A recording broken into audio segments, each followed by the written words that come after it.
Nima uchun psoriaz, kandidoz va allergiyaning sababi ko'pincha bir xil bo'ladi. Menga juda ko'p insonlar turli shikoyatlar bilan murojaat qilishadi va kimdadir terida toshma, kimdadir qichishish, yallig'lanish bo'ladi. Yana kimdir psoriaz, ekzema, dermatit kabi og'irroq teri muammolari bilan keladi. Lekin shu qadar turli kasalliklar bo'lishiga qaramasdan aksariyat hollarda sababni bitta ekanini ko'rdim. Asosiy sabab organizmda ichki ifloslar ketgani, ya'ni tanani toksinlar, parazitlar, zamburug'lar bosib ketgan bo'ladi va oshqozon, ichak tizimi to'g'ri ishlamaydi. Agar ichak devori shikastlansa, bu noto'g'ri ovqatlanish, zamburug'lar yoki parazitlar sabab bo'lishi mumkin. Zararli moddalar ichakda qolib ketmaydi, ular to'g'ridan to'g'ri qonga o'tadi. Shunda immunitet bunga javob berishni boshlaydi. Organizm o'zini o'zi himoya qilish uchun hujum qiladi. Natijada yallig'lanish paydo bo'ladi, allergiya kuchayadi va eng avvalo terida namoyon bo'ladi.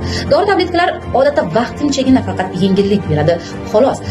Belgilar yo'qolgandek bo'ladi, lekin sabab ichkarida qolib ketaveradi. Shuning uchun ozgina vaqtdan keyin muammo yana qaytaranaveradi. Ba'zan esa kuchliroq bo'ladi.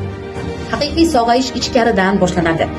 Bu degani organizmni chuqur tozalash, jigar va limfa tizimini qo'llab-quvvatlash, parazitlarga qarshi ishlash, ichakni tozalash. Shundan keyingina ichakdagi foydali mikroflorani tiklash va organizmga yetishmaydigan vitamin hamda minerallarni to'ldirish kerak bo'ladi. Bu jarayon tez emas, bir kunlik ish ham emas. Mo'jizaviy tabletka yo'q, lekin agar to'g'ri yo'l bilan harakat qilinsa, 3-6 oy ichida teri ham butun, organizm ham asta-sekin o'zini o'zi tiklay boshlaydi.